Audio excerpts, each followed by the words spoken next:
wazazi, siku yetu imefika. So, parents, vuta stool karibu na TV na karibu na radio, because we need to talk about co-parenting today.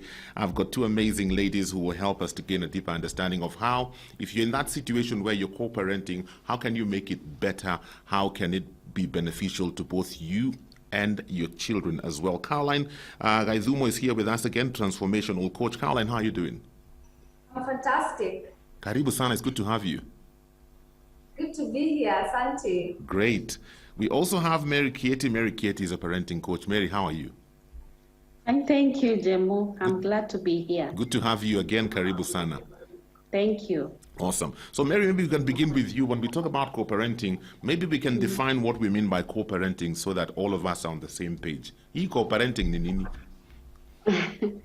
Basically, we are talking about two parents who happen to share children because the children belong to both of them, but the parents, for some reason, they are not doing life together. But these children, they need both parents in their lives. Yeah. So these two parents have to come up with like rules and boundaries that will put the children first. They will help the children to grow in a healthy environment, a loving environment, because it is important for their growth. So it doesn't mean when the parents are not together, the children don't have to be left, hanging somewhere. The parents still need to come together and help these children grow up knowing that they have both parents in their lives. Okay. Yes. One of the challenges I've seen with such situations is that I don't know why, but for some reason, usually it's not in every situation, but most of the situations, the parents who's not living consistently with the children, which many times is the man, usually tends to forget their responsibility, and the woman has to take care of everything. It's almost like you have to keep pushing them and reminding them, by the way, you are a father. I'm just wondering, in a situation like that, what do you do? How do you deal with that kind of a situation where it seems like you're forcing this man or this woman, it could be the woman as well, to be a parent? It is very important even when parents go separate ways. For example, in a case of divorce and separation, by the time they are making that decision, because this separation and divorce is about the two parents, not about the children, they need to factor in that there are children who are in this relationship. Therefore, they have to be intentional to come up with rules or some way of managing the situation about the children. But like you're saying, in most cases, it is the mother who bears the bigger burden. It has come to a place where you have seen men who are very comfortable, not taking their responsibility. And that again, you have seen a lot of cases heading up to the children's court, because when it gets there now, it affects the children even more. So before people get to even going to court, my wish is that they can just agree, how do we parent these children, even if we are ways apart? Yes. And in this situation, we talk about the 4 pillars of co-parenting. So there's a lot of communication that needs to be done. Communication makes you agree on what each parent should do, because co-parenting is about sharing responsibility. Who should do what and who should do what. Okay. So with communication, that helps a lot. Okay. I'm just wondering, on still on that whole issue of communication, Caroline, sometimes there's issues, maybe even unresolved issues between these two parents. They have their own issues that they still have to deal with. But how does one put that aside and still communicate well for the benefit of the children? Because the children are caught in between. Yeah. I think something interesting about parenting, it's very intertwined with the intimate relationship between the two partners. And so if that is unresolved and separated, then it begins to affect the parenting. Even while people are married, it's not just happening when people are outside of marriage. Even when people are living in the same house. So people need to understand that there are so many relationships in that relationship. There could be a friendship, there could be a business partnership, there's a parenting relationship, and then there's the intimate relationship. And that's the hardest part, because a lot of the people want to use the children as leverage. And so because they want the partner to behave a certain way, then they begin to show up as parents who are acting a certain way. Yeah. And that's very dangerous, because we have lost sight of what we want for our children. We are using our children like ping pongs, you know, and that's really what causes the whole dynamic. So when it comes to communication, I like to do it the journalistic way, because I'm a trained communicator. Yeah. And we have the 4 W's and a H. The what, why, where, when, and how. Don't assume, and for every conversation that you need to have, you must have it with yourself and ask yourself, what is the content of this conversation? What is the intent of this conversation? What is the right place for this conversation? What is the right language for this conversation? So that you are keeping the children in sight. Because emotionally, we get so entangled. And you will not know. I'm a co-parent myself, if I'm to share my experience. And at the beginning of this journey, it was about disengaging my emotions about this dynamic from the conversation with children, because it's like you're wearing specs like this. If they are tinted, everything will show up in a certain tint. If they are green, tulikuwa tunasema in Ukambani, you give the cows green goggles. They will think the grass is green, you know? Yes. So every conversation was tainted with the bitterness and the anger that I had. And everything he did was interpreted with that lens. You know, you're doing this because you're trying to control me. You're doing this because you're trying to manage me. Yeah. And that's what the challenge is a lot of the times. Wow. I'm just wondering, should these conversations be structured and well defined? And the reason I'm asking that, Mary, is I remember a friend of mine came to me and asked me, Pastor, me, I have an issue. Yeah, so my wife, before we met, she had a child with somebody else.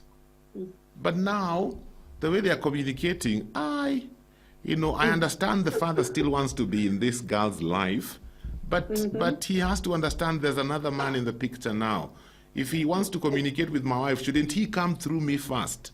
If he wants to give anything to their child, shouldn't they come through me first? Because now I'm the man of this house. So I'm just wondering, how do you navigate through those situations? Because I've seen people who've moved on and gotten into even more stable relationships that ended up in marriage. I've seen their marriages being affected because of how they keep communicating to the baby daddy. Nasikia wanaitwa baby daddy, eh? That one, yes. Or deadbeat. So how do you handle that? How do you define those communication lines? I like the way Caroline has put it. You know, she already has a structure. The why, the what, the how, you know, it is very important to have this communication structured, because if it is not structured, there's a possibility that someone will not take it seriously. Yes. So first of all, even the communication has to be very intentional. We need to define, why are we even having this conversation? It is about the child, not about ourselves. We have to remove ourselves from that equation, although you can't run away from it. But our focus should be on the child. The way Caroline is saying that you have to, first of all, deal with your emotions, because emotions will play a very big part when you are making decisions. Yes. So the communication has to be very, very structured and very intentional. We must understand, why are we in this together? It is about the child. So it should be defined in those parameters, yes. Okay. What about communication with the child, Caroline? How did you handle that? Because it's not just the parents communicating. The parent is not living with the child, also wants to talk to the child. You know, and sometimes you can find a situation where, okay, the relationship between the two of you didn't work out, but you're not enemies. You know, you don't have issues, and this person wants to be deeply involved in their child's life. They want to talk to them every other day or every day. So how do you handle communication between this other parent and the child? Wow, I'm the other parent. I'm the one who's not living with the children. Okay. And it has swung both ways. There's a point I was with the children, and there's a point I wasn't. Now I'm not with the children. Yeah. And that's a whole other ballgame, And so what happens is, for me, it's good that I have been on the other side, because I saw how brutal and how lethal I was on the other side. Wow. And now coming to this side and being the same way, like one issue I can point out was we used to have an agreement that you need to communicate beforehand when you want to pick the children. And so it would so happen that sometimes we would communicate like in the evening, I'm picking them tomorrow. And for me, I would feel like, are you trying to control me? Don't you think I have a schedule? And I can't tell you to go pick them when I'm not there, because that's not the arrangement. We're supposed to hand them to each other. Yeah. And I felt like that. Now, on this other side, the kind of work that I have, sometimes I'll get an emergency client and I can't foretell my schedule until in the evening. And I'm the one now communicating and saying I'm picking them tomorrow. Yes. And I'm like, I realized that this was all my own filter. So when it comes to communication, again, there's something that is very important when it's co-parenting at hand: compromise. Because, for example, he's staying with the kids. I would want to talk to my children every day, Yeah. But then there's this time I bought a phone, and I wanted to give my child the phone when we met. But then I realized I need to ask, because now they are in his space. Yes. You understand? And this is, let me tell you something. Your co-parents, you're a team for life. The question is, are you a dysfunctional team or a functional team? Yeah. But you are not going to escape that you're in a team. So I called him and I asked him, can I get him a phone? And he said no. And now it was very easy for me to interpret it the way I wanted, but then I realized this is going to be an emotional roller coaster. And even if we were staying in the same house, I would have to ask, and I would have to have this same communication. So I respected his decision, but then we had a conversation about, so how am I going to be able to communicate with them, given that he works and gets home late. So sometimes he makes a compromise. Sometimes he'll go wake them up to talk to me. Sometimes he'll rush home early so that we talk. But then it's about compromise and respecting boundaries. Remember, compromise is about boundaries. Emotional boundaries, physical boundaries, mental boundaries must be respected. Because again, as I keep saying, keep the children in sight. What is the best for these children in view of both your boundaries? Okay, great. Yeah. Shortly, we'll talk about, the role, if you move on and you get into another relationship and you settle down with somebody else, what's the role of your spouse where your children with this other person is concerned? How do they fit into this whole picture? If you have any questions for us today, 20316 SMS line, WhatsApp number 0786316316. The scope of co-parenting is what we are looking at. Parenting Tuesday. Today we look at co-parenting, and we're hanging out with Caroline Gaidhumo, who is a transformational coach, and Mary Kieti, who is a parenting coach. And your thoughts are coming in via 20316 SMS, WhatsApp 0786316316. This one says, I just separated from my partner 7 months ago. I had a stepdaughter whom I still feel some form of responsibility towards, but now the mother said I'm not the father. I have no room to be in their space anymore. In such a situation, what happens when you get locked out of parenting? I think this question ushers into what we were getting into, because now there's somebody else involved. So the situation here is you got involved with somebody and you started living together, probably even gotten married, but they came with a child, and you've taken this child as your own, but now you've separated, and the mother is saying, by the way, remember, this child is not yours, so you don't need to be in their life. But you still feel like you have a responsibility towards them because you had grown attached to them. How do you handle that, Mary?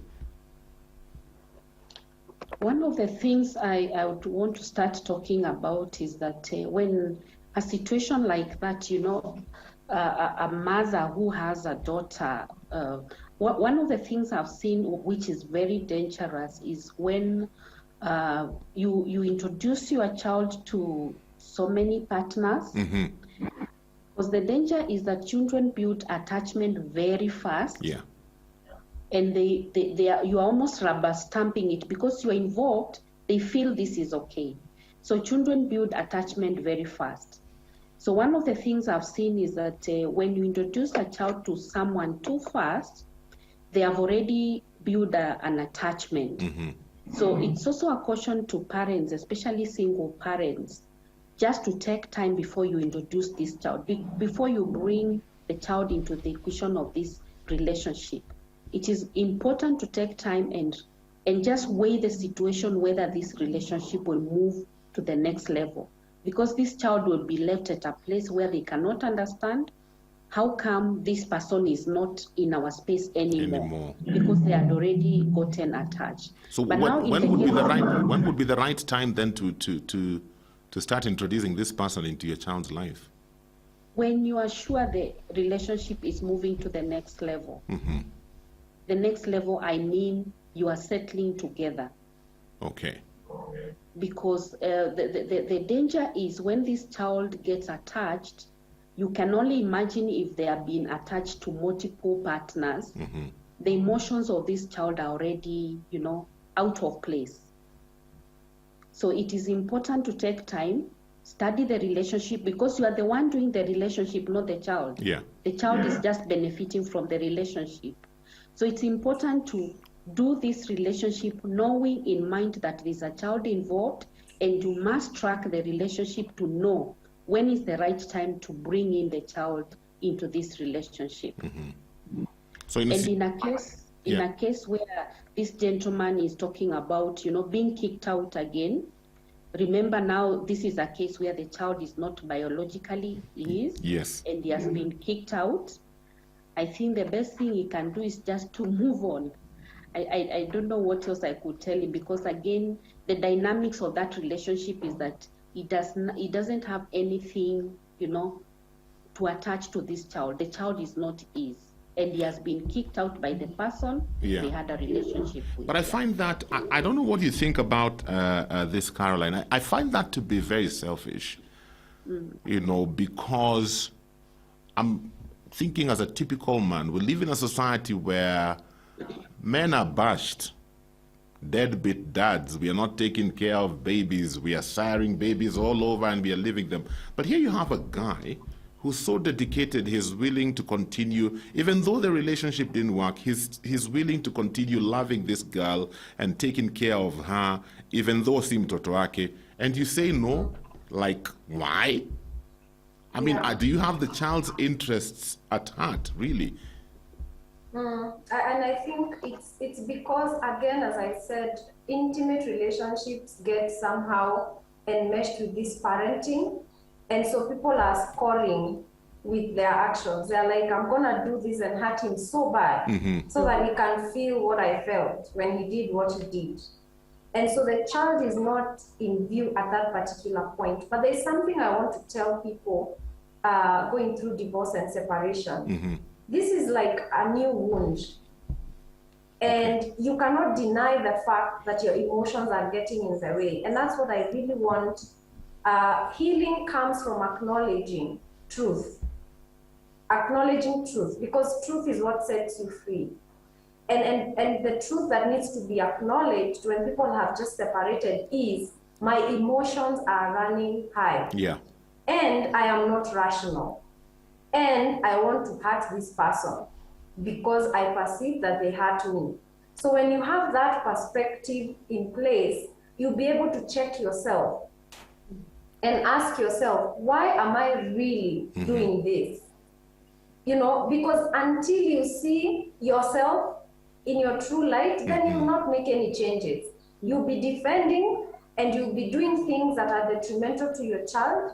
And remember, children are highly intuitive. You don't need to say a thing. You just need to hold a certain emotion and they'll get you. And they'll know I have been rejected. They'll know I have been denied access to the person that I love dearly. And you might not even tell them, they might not even know your fights, but it is going to affect them. So the thing is, really ask yourself, why am I doing this? Who's gonna benefit? Okay. And if you need to get help, go get help to deal with your emotions so that you can remain objective. There's a question here. Somebody's asking, what happens when every time their father comes to pick them, the discussions are always about me, their mother, and how bad I am, and how I did this and did that. And every time they go and hang out with their dad, he undoes what I'm trying to build in this children's life. How do you handle that? Nimfungie mlango asikuje huku tena.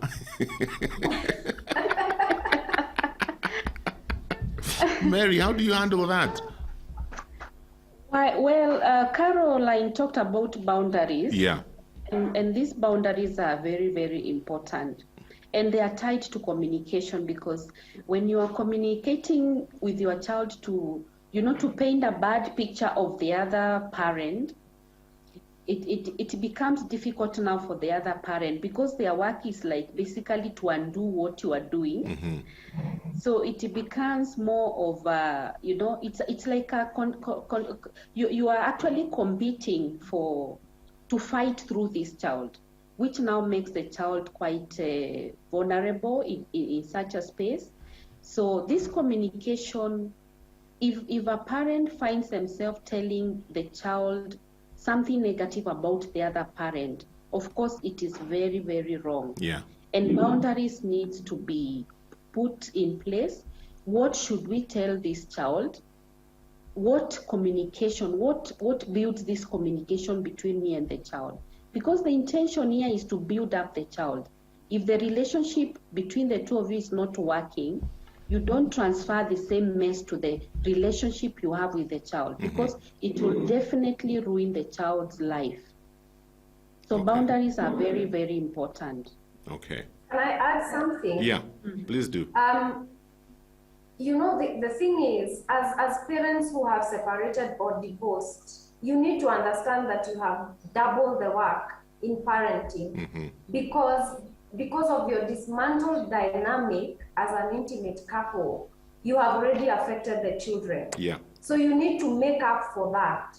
And my policy as an individual, as a person, I know my goal is to show the children that their father is the best dad. Okay. Because that is how I'm compensating. Because remember, we might not have worked, both of us, but that's not the children's business. So if they have a different relationship with that man, he's their father. Yeah. And so I need to show them that he's actually trying his best. And on the other hand, hope that he's doing the same for me, because I cannot stand there and tell them for myself. Because for myself, they'll see. But they are looking to find out, because kids are also curious. They are looking to find out, what does mom think about dad now that they don't live together? Yeah. And so I focus on my discussions about him are about the things that he's doing for them, how he loves them, and I don't ask questions about how they live. Because that's the other thing. They will get the sense that mom is investigating dad, or mom is, and that also affects them as they grow up. So we want to bring up healthy, wholesome individuals into this society. Okay. Do your part. Yes. Yes. Yeah. What's the role, supposing both of you, okay, this thing didn't work, but you had a child, both of you move on, both of you get into other relationships, you settle down in marriage. What's the role of what's the role of your spouse in this whole equation? Because the two of you now have become one, but you have a child with somebody else. So they also need to be involved, but what's their role? How do they fit into this whole picture? Wow, I think that conversation needs to happen before the fact. Yes. Because when you're discussing about something that is, you're definitely going to take sides. You're not going to be objective. You're not going to be ready to listen to the other person's opinion. It's like, I feel like, because co-parenting comes from a place of maybe a lot of drama, people are healing. Yeah, yes. we are in a journey, we are healing. So we reach a place where we are neutral and we are not emotionally so entangled. And then when you realize you are at that point where you can have a conversation, and I normally tell people that I work with, get to a place where you can talk to this person like a business, like a client.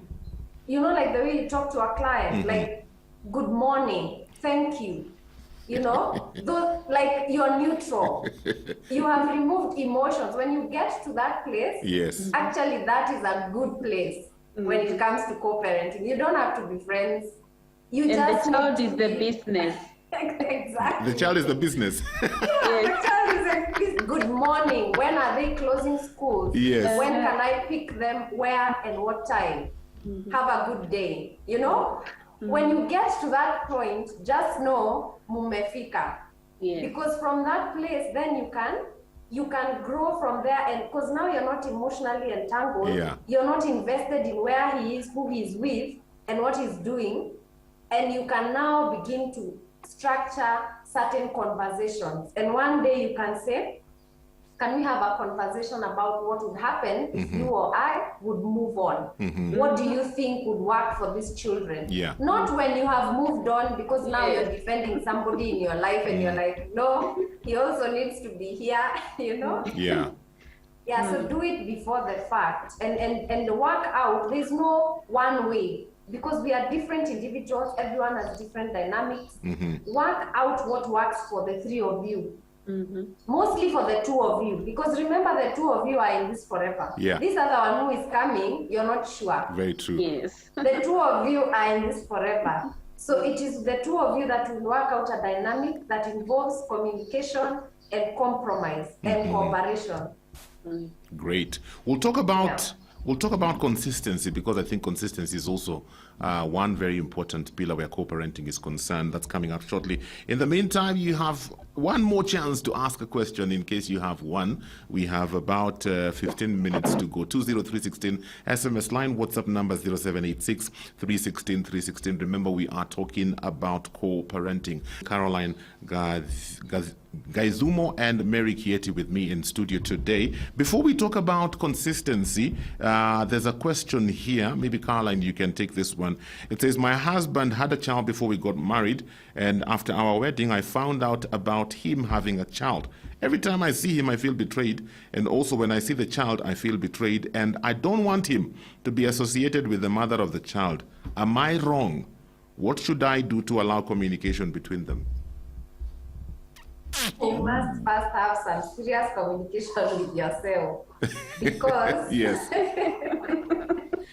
because honestly, that is it's not even about that child. It's about the dynamic that you have. Can you get the courage to address the real issue?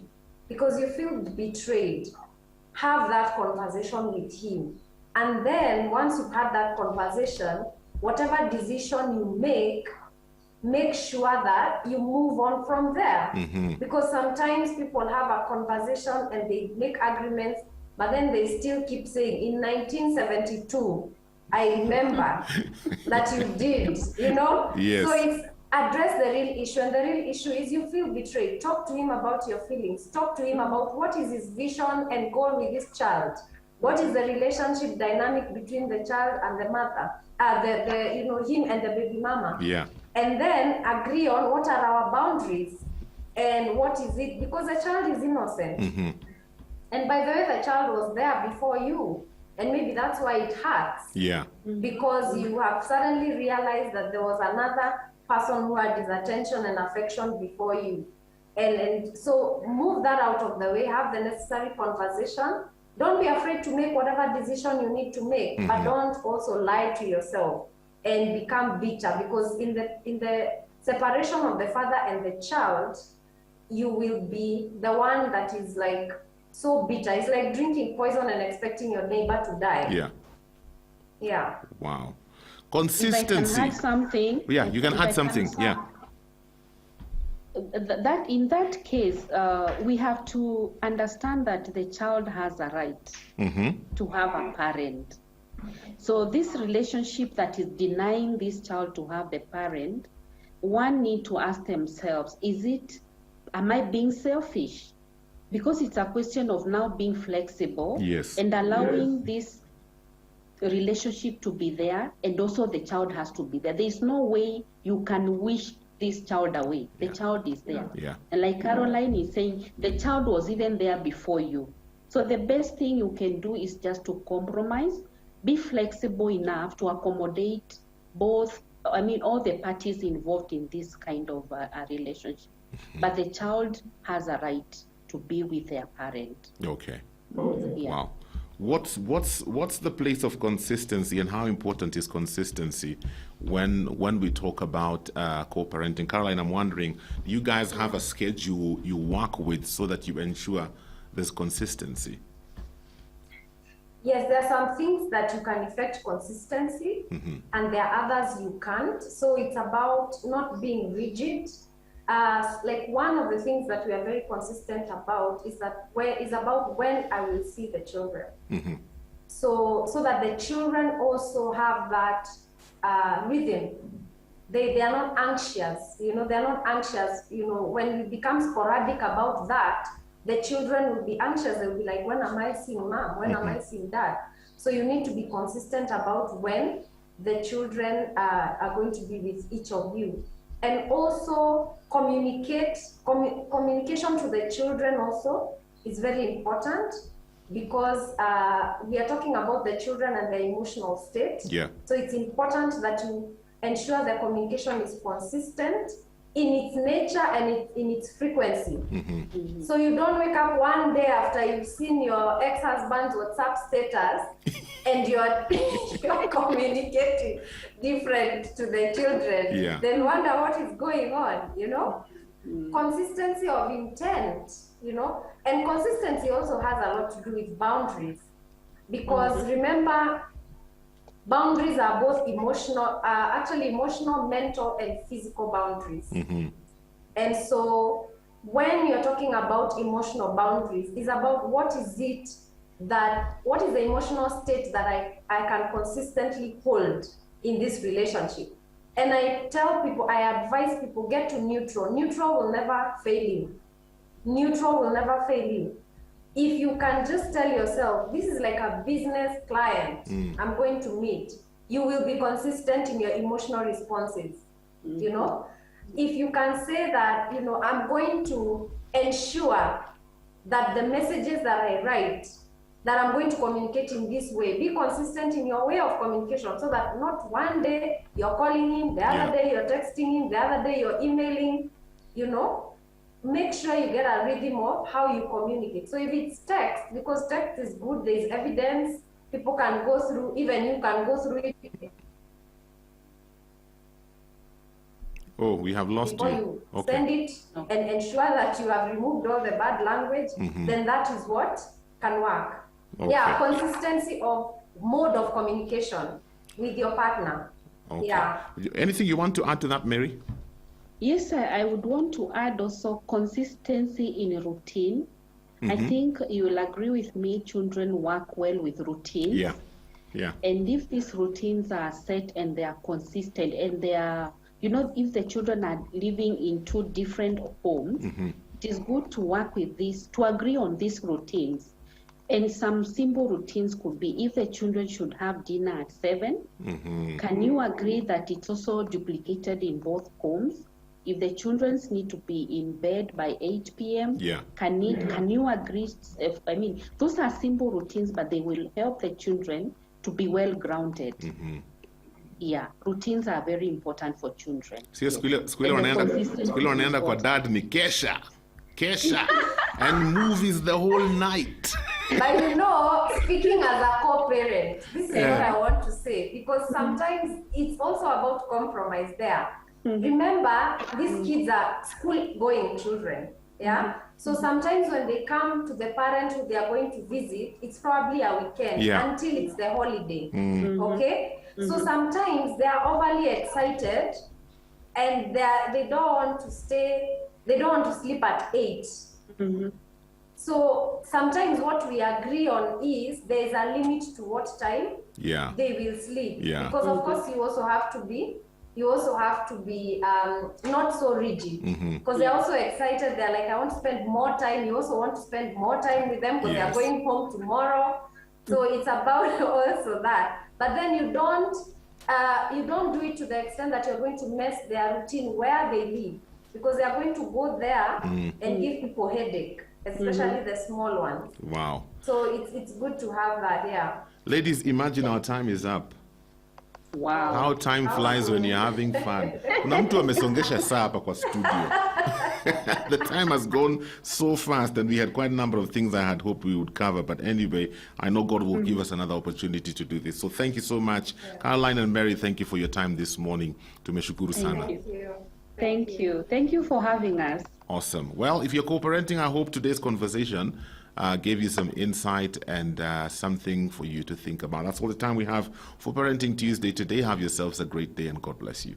For this and more of our shows, log on to www.familymediaonline.com to enjoy a wide variety of programs, from current affairs to testimonials and features, pastoral and inspirational shows, kids entertainment, and so much more. Also stream live on www.familymedia.tv.